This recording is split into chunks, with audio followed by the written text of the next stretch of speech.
Bismillahirrahmanirrahim. Dear students, Assalamu alaikum and welcome to the next lecture of Mathematics 10, chapter number 2, Theory of Quadratic Equations, exercise 2.3. देखिए आज के इस topic में हमने जो लास्ट लेक्चर में क्वाड्रेटिक इक्वेशंस के रूट्स और कोफिशिएंट्स का रिलेशन पढ़ा था, यानी sum of roots of quadratic equation equal होता है माइनस बी बाई ए के, और product of root of the quadratic equation equal होता है सी बाई ए के, यानी alpha plus beta minus b by a के इक्वल और alpha beta c by a के इक्वल। हम इन दो रिलेशंस को यूज़ करते हुए क्वाड्रेटिक इक्वेशंस में जो भी गिवन अननोन्स होंगे, लाइक के कह देगा या कोई भी एक अननोन कह देगा, तो उस अननोन को हम फाइंड करेंगे और इस रिलेशन को यूज़ करेंगे।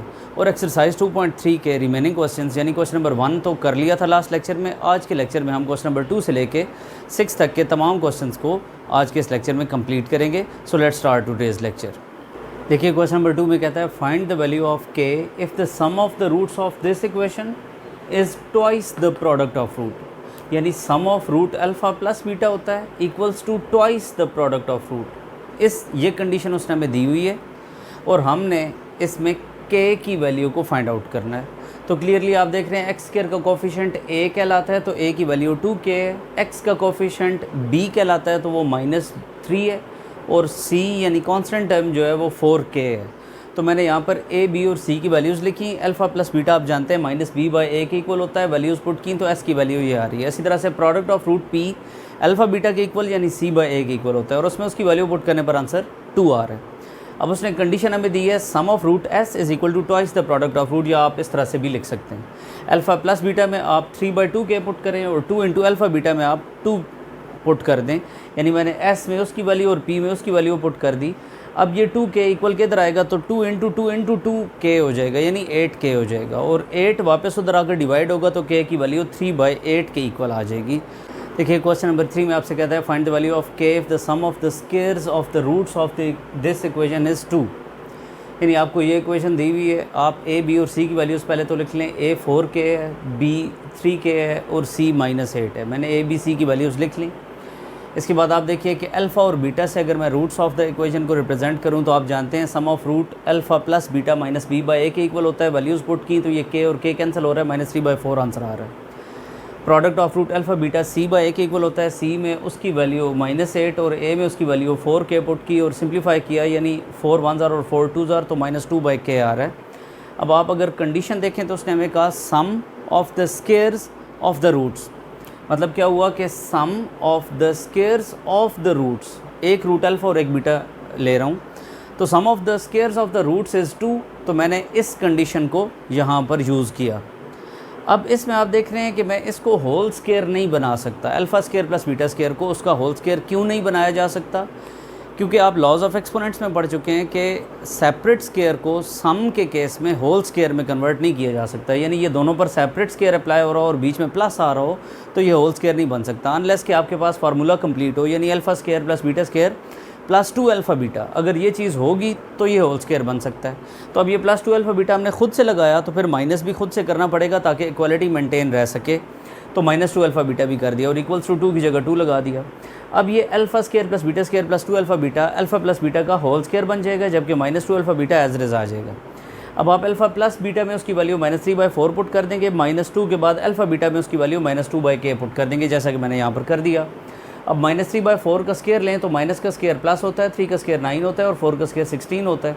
माइनस इंटू माइनस प्लस हो जाएगा, 2 2s 4 हो जाएगा और k ऐसे ही आ जाएगा इक्वल टू 2। मैं इक्वल के साइड पर इसको अगर ले आऊँ और इधर से एलसीएम लूँ तो 16 2s 32 -9 डिवाइडेड बाई 16। अब आप इसका आंसर देखें तो ये 23/16 आ रहा है। अब k डिनोमिनेटर में अगर आप both sides of the equation पर रेसिप्रोकल हो तो k नोमिनेटर में आ जाएगा, तो मैंने यहाँ पर लिखा taking reciprocal. So k/4 equals to 16/23 आ रहा है। 4 को इधर आकर मल्टीप्लाई करवा दें तो आपके पास 64/23 वैल्यू ऑफ k आ रही है। अब अगर इसके आप सेकंड पार्ट को देखें तो उसमें कंडीशन देता है sum of the squares of the roots of the equation is 6, तो आपने ये सेकंड केस में ये कंडीशन यूज़ करते हुए उसको खुद से प्रैक्टिस कर लेनी है। हम मूव करते हैं क्वेश्चन नंबर 4 की जानिब। देखिए जी क्वेश्चन नंबर 4 में कहता है find p if the roots of this equation differ by unity. First of all देखिए a b और c की वैल्यूज़ मैंने यहाँ पर लिख ली जिस तरह से मैं लिखता था। देखिए 2 रूट्स उसने हमें बताया कि आप इसमें डिफरेंस रखते हैं यूनिटी का मींस 1 का, यानी एक रूट अगर 5 है तो दूसरा रूट 4 है। अगर हम देखें तो 5 और 4 का डिफरेंस कितना है, 1 का डिफरेंस है, मींस यूनिटी का डिफरेंस है। अगर किसी क्वाड्रेटिक इक्वेशन का एक रूट 3 हो और एक रूट 2 हो तो इन दोनों रूट्स का डिफरेंस 1 के इक्वल है। तो अगर एक रूट जनरली अल्फ़ा हो तो दूसरे रूट का डिफरेंस अल्फ़ा से लेने पर अल्फ़ा -1 दूसरा रूट बनेगा। यानी अगर मैं अल्फ़ा को कहता हूँ कि वो 6 है तो दूसरा जो बीटा रूट है वो 6 - 1 होना चाहिए, यानी 5 होना चाहिए। या एक और तरीके से देख लेते हैं कि अगर एक रूट 10 है और एक रूट 9 है तो मैं इस बीटा रूट को इन टर्म्स ऑफ अल्फ़ा कैसे लिखूँगा, अल्फ़ा -1, यानी 10 - 1 दैट इज़ 9। तो ये जो 9 आ रहा है ये अल्फ़ा -1 करके आ रहा है। तो इस तरह से अगर एक रूट मैं अल्फ़ा ले रहा हूँ और दूसरा रूट बीटा ले रहा हूँ तो beta root in terms of alpha लिखने के लिए अल्फ़ा -1 लिखा जाएगा, because roots differ by unity. अगर कहता है कि difference of 2 roots of quadratic equation is 2 तो फिर बीटा को अल्फ़ा -2 ले लें। अगर कहता है roots of the equation differ by 3 तो आपने बीटा को अल्फ़ा -3 ले लेना है। और आप इसी तरह से अल्फ़ा को बीटा -1 भी ले सकते थे, ये आपकी अपनी चॉइस है। बहरहाल मैंने एक ये वे यूज़ कर लिया है, equal to alpha plus beta minus b by a के इक्वल होता है। अल्फ़ा में अल्फ़ा ही रखा, बीटा में उसकी वैल्यू अल्फ़ा -1 पुट कर दी, माइनस बी के अंदर बी की वैल्यू -1 पुट कर दी और ए में ए की वैल्यू 1 पुट कर दी। तो आपके पास अल्फ़ा प्लस अल्फ़ा 2 अल्फ़ा आ रहा है, -1 ऐसे ही माइनस प्लस आ रहा है। अब ये -1 इक्वल के इधर आएगा तो +1 होकर 2 हो जाएगा और 2 इधर आकर डिवाइड होगा तो अल्फ़ा की वैल्यू 1 आ रही है। अब अगर हम प्रोडक्ट ऑफ रूट देखिए तो alpha into beta equal to c by a है, उसमें उसकी वैल्यू और ए में उसकी वैल्यू पुट करने पर अल्फ़ा और बीटा में उसकी वैल्यू अल्फ़ा -1 पुट कर दी। अब अल्फ़ा हमने वहाँ से 1 फाइंड किया हुआ तो यहाँ पर 1 आएगा, यहाँ पर 1 आएगा, तो ओवरऑल ये 1 - 1 0 हो जाएगा। और पी स्क्वायर की वैल्यू अगर 0 है तो उसके रूट बोथ साइड्स पर लेने पर पी की वैल्यू 0 आ जाएगी। तो आई थिंक कि आपको ये क्वेश्चन क्लियर है। अब अगर आप इसके सेकंड पार्ट की जानिब देख तो उसमें उसने कंडीशन दी है 2 रूट्स डिफर बाय 2, तो एक रूट आप अल्फ़ा और दूसरा रूट बीटा रूट जो है उसको आप अल्फ़ा -2 के इक्वल ले लोगे और बिल्कुल ऐसे ही सॉल्व हो जाएगा। तो अगर वो कहता है 2 रूट्स डिफर बाय 6 तो आपने एक रूट अल्फ़ा और दूसरा रूट बीटा रूट जो है उसको आपने अल्फ़ा -6 ले लेना होगा। तो आई थिंक इस तरह से आप इस क्वेश्चन को कर सकते हैं। Let's move to the next question. देखिए क्वेश्चन नंबर 5 में आपसे कहता है find m if the roots of this equation satisfies this relation. ये रिलेशन उसने आपको दिया हुआ है और ये इक्वेशन दी हुई है, तो इसमें आप a की वैल्यू देख रहे हैं कि 1 के इक्वल है, b की वैल्यू -7 के इक्वल है और कांस्टेंट टर्म जिसमें कोई वेरिएबल नहीं आ रहा 3m - 5 है और वो c के इक्वल है। तो हमने a b और c की वैल्यूज़ लिख दी। अब s यानी sum of root alpha plus beta होता है -b बाई ए के इक्वल। अब अल्फ़ा प्लस बीटा तो ऐसे ही रहा, माइनस b के अंदर हमने -7 पुट किया और a में 1 पुट कर दिया, तो अल्फ़ा प्लस बीटा की वैल्यू 7 आ रही है। अब अगर आप देखिए तो जो दूसरा रिलेशन हमें दिया गया 3 alpha plus 2 beta equals to 4, ये गिवन क्वेश्चन में हमें दिया गया। अगर हम इन दो इक्वेशंस को देखें तो दोनों linear in terms of alpha and beta, हम इन्हें एलिमिनेशन मेथड यूज़ करके भी, यानी अल्फ़ा को एलिमिनेट कर दें बीटा आ जाएगा या बीटा को एलिमिनेट कर दें अल्फ़ा आ जाएगा, उस तरह भी, या फिर सब्स्टिट्यूशन मेथड यूज़ करके भी सॉल्व कर सकते हैं। और अगर हम मैट्रिसेस को इन्वॉल्व करना चाहें तो उस तरह से भी हो सकता है। बहरहाल मैंने यहाँ पर एलिमिनेशन मेथड भी यूज़ कर सकता था। मैं अगर मिसाल के तौर पर इस सारे इक्वेशन को मल्टीप्लाई 2 से करता तो 2 alpha plus 2 beta equal to 14 हो जाता और 2 बीटा और ये 2 बीटा जब मैं माइनस करवाता तो कैंसिल होकर अल्फ़ा की वैल्यू आ सकती थी। मैंने इस वक्त यहाँ पर सब्स्टिट्यूशन मेथड यूज़ किया, बीटा को इन टर्म्स ऑफ अल्फ़ा ये फाइंड कर लिया और इसको उठा के इस जगह पर पुट कर दिया, तो इधर से वैल्यू ऑफ अल्फ़ा मेरे पास -10 आ रही है। मैं अल्फ़ा की इस वैल्यू -10 को इधर पुट कर दूं तो बीटा की वैल्यू आ सकती है, या फिर मैं इधर पुट कर दूं -10 तो भी बीटा की वैल्यू आ सकती है, वो आ रही है -17।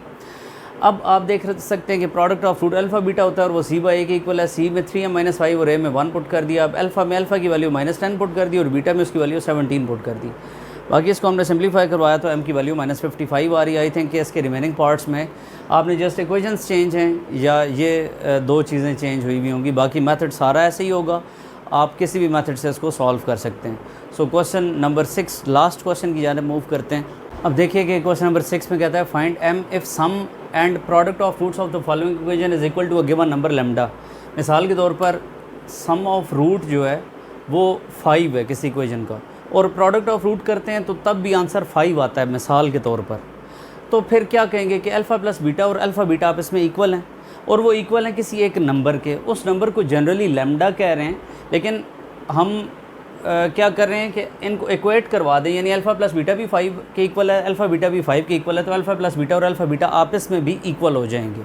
हमने इस कंडीशन को यूज़ करना है। ए बी और सी गिवन क्वाड्रेटिक इक्वेशन के लिए हमने लिख दिए, सम ऑफ रूट और प्रोडक्ट ऑफ रूट में उनकी वैल्यूज़ लिख दी। अब आप देख रहे हो तो अकॉर्डिंग टू गिवन कंडीशन वो क्या था, सम ऑफ रूट भी लैम्डा के इक्वल है और प्रोडक्ट ऑफ रूट भी लैम्डा के इक्वल है।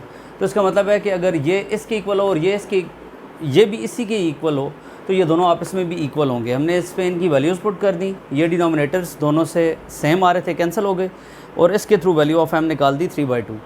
आई थिंक आपको ये पार्ट भी क्लियर है। इसका सेकंड पार्ट बिल्कुल इसी तरह से हो जाएगा। That's the end of today's lecture. इसी के साथ एक्सरसाइज भी एंड हो चुकी है। हम आने वाले लेक्चर में एक्सरसाइज 2.4 को स्टार्ट करेंगे। Thank you so much for watching. Take care. अल्लाह हाफिज़।